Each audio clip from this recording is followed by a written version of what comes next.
Mm. Hey, everybody. Welcome to Friday Lunchtime Live with Zan. So glad that you made it. Hang on, getting all my goodies up here. Oh, you foolish thing. Where did you go? Sorry, guys. I'm just trying to find my notes. Hey, I'm on holidays and I'm coming to you live from Jasper. So glad you could make it today. Give me a sec to get my shit together as usual, but I'm on vacation. What can you do, right? All right. In this video, welcome to How to Stop Feeling Overwhelmed by Your Goals. In this video, I'm going to share with you the 4 steps to feeling overwhelmed by your goals. Hi, my name is Zan, and we all know how overwhelming it can be when we have a lot of things going on in our life, good, bad, ugly, otherwise, you know what I mean? It's work, school, relationships. There are always so many things that demand our attention all at once. The new series on Netflix, my online gambling, just joking. Whatever it is that you need and want to do, there are so many things that take your attention. And it can be really hard to set and go after your goals. Anybody feel that way? So, and then there's the goals we set for ourselves that seem even more overwhelming because they're focused on our future self, our tomorrow self, right? And not just today. So that takes a big shot of vision and a big shot of inspiration to take that jump from here to future Zan, if you know what I mean, right? Whoever you are. So because there's some days that it's like, it seems impossible to take even the smallest step forward. But don't worry about it, my friend. I've got some tips for you. So stick with me here because that's really what it's about. It's about taking the overwhelm out of your goals. And as always, it's about 4 little steps. Okay, so like I said, we're going river rafting this afternoon. So I want to get down to business with you. First step, write down your goals at the end of each day to keep track. So a lot of people, what didn't I get done from today? What did I get inspired about today? What is the one thing that I keep going back to day after day saying to myself, man, I sure would have, I wish that I would have done more of that today, right? Travel, connect with friends, sing, dance, do art, read, write, work on your business plan, work on your business, spend more time with your loved ones, right? Get a pet. I don't know, whatever that thing is. I want you to start paying attention to what your wants and needs are every single day because those are so important. That is your true self crying out to say, please, please, please give me more of that. And I know there's some of you that are comedians out there going, well, mine says sleep, sleep, sleep. You know what? Rest is part of that. We've talked about self-care in the past and we will talk about it in the future. But if your sleep is from a lack of, of energy, of not being able to get going because you are in a sleep deprived state, then you need more sleep. If you're sleeping because you're depressed, you don't have any goals, you're struggling to reach the goals that you've set for yourself, feeling overwhelmed, hopeless, any of those things, then you need to start not sleeping, right? You need to sleep less and get inspired and start to tune into your body and go, what am I pining for? What am I sad that's not in my life? Because that's generally whether it's peace, mental health, physical health, better finances, whatever that thing is. We really need to tune into that, into our own body so that we can really identify what it is that makes us tick and what is going to get us through from day to day. All right. Number 2, set a specific time for goal-related tasks like reading or researching. So some people just go, oh, I want to start a business. And then they say it every day. They think about it. They maybe, ask some friends about it, but very little. They'll just think about it themselves. They might talk about it a bit, but they never really actually get started because they feel overwhelmed. So we need to start setting appointments with ourselves, putting that into our schedule, and not just, oh, I'm going to start a business. There are so many smaller steps that you can take before you jump into starting that business or having that difficult conversation with one of your employees that you have to take, but it feels like, no, I don't want to do that. Well, That's what you want to do, is set some time aside to get prepared for those conversations, to get prepared for starting that business. And that may mean self-care. That may mean personal development, professional development. It may mean reading, researching. It may mean talking to people who know what's going on. It may be instead of going right to, I'm going to build a gym, which is what I did. I laugh back and look at it now when I opened my fitness studio. I ran it for almost 3 years. It was crazy to think I just jumped in. I didn't ask anybody. I didn't. And was it wonderful and great and crazy? Yes. But I think I could have had so much less stress and could have had a lot more fulfillment out of it if I would have taken a little bit more time to do the small things before I did all the big things. All right. So, and that's no shame. That's, to me, that was a learning experience. And I learned a lot from that. So that's the other thing about this. Don't be scared if you don't know everything that you need to know.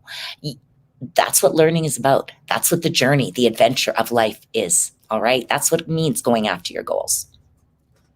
Number 3, divide large goals into smaller ones that are easily achievable in a shorter amount of time. We've talked about chunking down, talked about chunking up. I don't know if we talk about that so much, but it's when people get too down in the details of how am I going to do this? We chunk up, which is the opposite way, where we start going, wait a minute, why are we doing this in the first place? We start getting back into our vision. We start getting back into what we call our logical levels, right? Which is our mind, body, soul, spirit, for lack of a better word. Everything needs to be connected and tied in to our main why for us to keep going through the why nots. So you need to get really clear and really excited and really passionate about your goal, not just, yeah, that would be nice. Oh, maybe I'll work on that. Maybe next week. Maybe. When people tell me, I'll try to do that, Zan, I instantly go, oh, so you're not going to do it? And the look of shock and embarrassment, and I don't mean to embarrass anyone, but the fact is when somebody says, oh, Zan, will you come to my house for dinner? And I'm going to out myself here, but I say, oh, I'll try. That generally means no. But I'm so scared of hurting people's feelings. I don't want to say no. And that's the same with goals that I'm not sure if I can reach for, if I'm not totally invested in what I'm doing. Well, I'll try, which pretty much means no. And so what's the alternative? I'm going to, yes. Unless something, I'll be there. Wild horses couldn't keep me away unless an emergency comes up.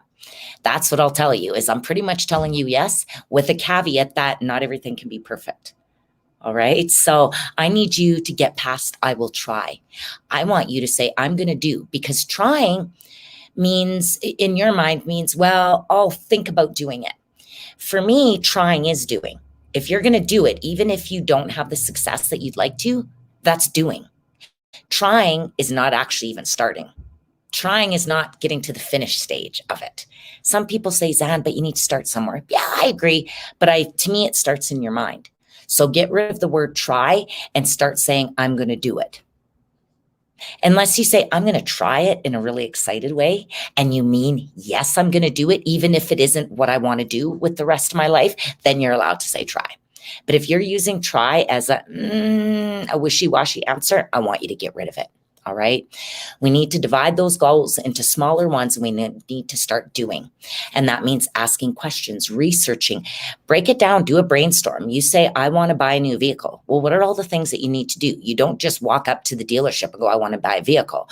Have you done the homework? Do you know what you want? Do you know, is this a long-term car or short-term vehicle? Do you have kids? Will they be leaving home soon? Do you want to start a business where you have to pack shit around? Right? Like, there's so many things you need to know, even for what's the mileage? What purpose do you want this for? How much do you want to spend? What's your credit like? Can you get approved for a loan? Will the car dealership finance you? There's so many more steps, and people just go, oh God, I can't do that. It's too hard. I challenge you. Break it down, do a brainstorm on a piece of paper, write down every last little bit of thing that you can think of. If you're not sure what to do, put on your list, go talk to my friend who has done this and ask them to help me brainstorm all the things that they needed to do. So that's what we got to do. One step. That's what I ask people, even with health and wellness. What's the smallest thing that you can start doing? And I just asked that to a friend. Walking. Okay. For how long do you think? I don't know. I could do the loop in their community. Okay, which is probably, 10 to 15 minutes maybe. All right. Well, how often do you think you could do that? Well, I could probably do it 3 times a week. Okay, when are you going to do it? What do you mean? When are you going to start? When I get home on Friday. Okay, what time? Write it in your calendar, right? So that's the end all be all. Get that in your calendar, set an appointment for yourself, and start doing. Finally, use rewards and punishments to motivate yourself. So what does that mean? I got to go back to my wonderful friend Jackie, who's my fitness inspiration as always. But she's in this really cool thing, and I can't remember what it's called, but I'll put it in a note if she catches this on the replay. It's basically where she's investing money, and she puts money into this program where you get paid back. Basically, she has a weight loss goal for herself, so every month she's putting in money, and if she reaches her goal after 6 months, she's going to get all her money back plus a percentage that she'll win or earn because of what she's doing. Isn't that exciting? It's scary to me because I'm a try person a lot of times when it comes to my health and wellness. Jackie's not. She's a doer. She is putting her money where her mouth is, literally, probably shoving dollar bills in there so we don't break, so we get to our goal, so we get our money back. But that's really about a reward and a punishment. If she doesn't, if she gets off track, it's, I lost all that money. If it's a reward, it's woohoo, I reached my goal of feeling the way I want to feel, and I got some cash out of it. So who doesn't want that? Right? So you need to think, what are those small rewards and punishments for yourself? It might be confessing to your accountability buddy. It might be giving yourself a manicure, pedicure, massage, or going to see that movie you wanted to, or spending that $5-10. I don't even know what movies cost, like how you can pay to get some of the newer ones. So what is that thing? Buy yourself flowers, go on a trip.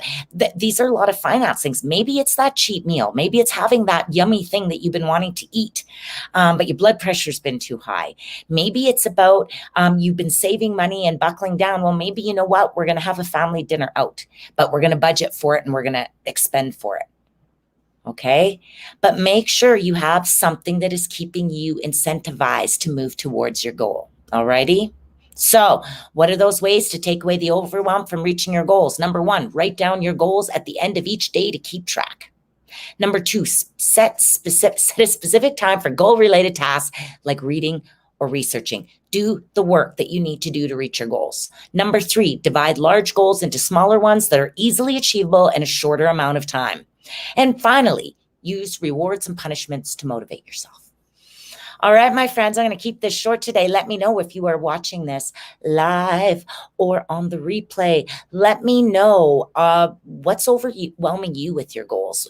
Which one of these things are you going to focus on to help you break that overwhelm down? Okay, so that's what I want y'all to think about. Let me know how life is. And yes, thank you. Weather is not bad out, me darlings.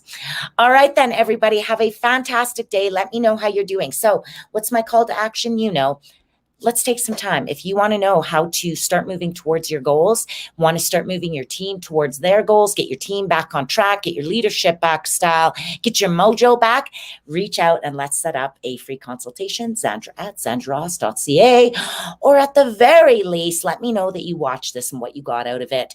And you know what? If you have some friends who you think might benefit from this group that are not a part of it, please send them a Facebook message. Tell them to come and join our group and why they should, right? Let's spread the love, people, and share that positive energy. All righty. Take care. Have a fantastic day and keep kicking ass on those goals, darlings.